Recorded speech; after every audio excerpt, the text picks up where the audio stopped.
Eder, Mech, Pallister. Claudio Sterpin che la mattina del 14 si allarma troppo presto e Gabriele e Salvo che hanno delle premonizioni nemmeno fossero Fulvio Covalero. La cosa non convince.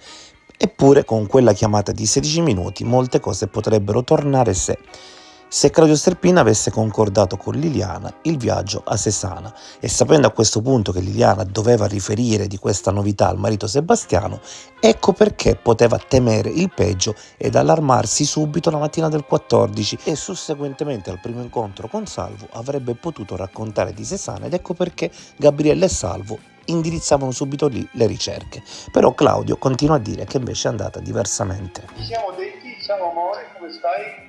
Amore mio, punto e basta.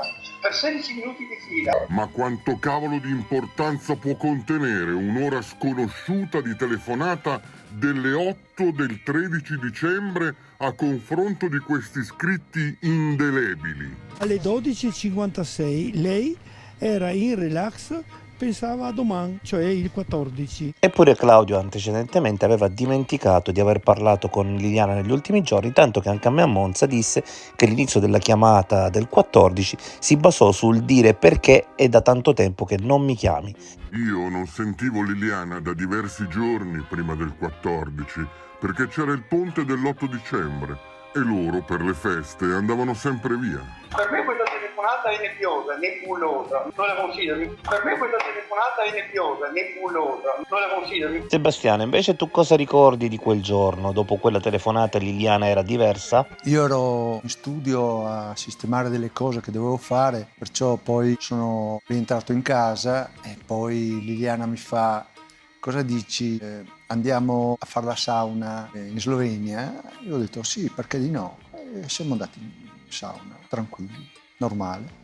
Non ho visto niente di anomalo, anzi abbiamo fatto le saune, c'era anche gente che conoscevamo. Quanto era fantastico il tuo rapporto con Gabriele e Salvo? Era bello perché comunque sembrava quasi che ci conoscessimo da chissà quanto tempo. Noi ci volevamo bene, diciamo, e si rideva, si scherzava, no? E ci si confidava, era una bella amicizia. Loro erano giudici di gara nelle gare sportive. E allora lì io penso che il loro rapporto era più di conoscenza che di amicizia. Prima della scomparsa di Liliana noi eravamo sempre rimasti in buona amicizia. Ecco. Lui è venuto quel stesso giorno, il giorno 14, quando è scesa con Gabri, appunto con questo messaggio "Ho un dolce per te". Il messaggio è arrivato sul telefono di Lili che era lì vicino a me. L'ho chiamata e ho detto: Gabri, guarda che Lili non è ancora tornata a casa. A un certo punto vengono a casa mia con un stratagemma e entrano così. Ho visto che Gabriella aveva gli occhi rossi, probabilmente aveva pianto o qualcosa. Ho pensato: ma forse è successo qualcosa.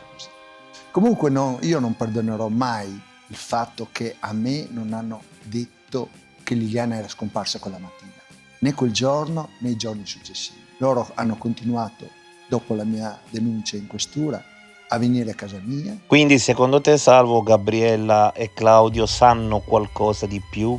E secondo me sì, assolutamente. Probabilmente Claudio gli avrà riferito cose che probabilmente le sanno solo loro.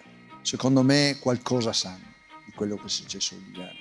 A me la cosa che mi ha comunque meravigliato nei giorni successivi della scomparsa di Liliana, avevo Gabriele e Salvo che venivano da casa mia, come era vestita, che scarpe aveva, giravano per la casa perché mi chiedevano: posso andare a vedere in armadio? E vai a vedere in armadio. Io ero lì colassato perché io sfido chiunque a provare quello che è successo, salutare la persona cara, il fratello, la moglie o qualcuno e dopo non vederla più. Questo è. È vero che vi facevate sempre tanti regali? Noi non ci facevamo mai regali, però si prendeva sempre l'occasione, non so, Sebastiano, guarda, ho visto una borsa che mi piace, così.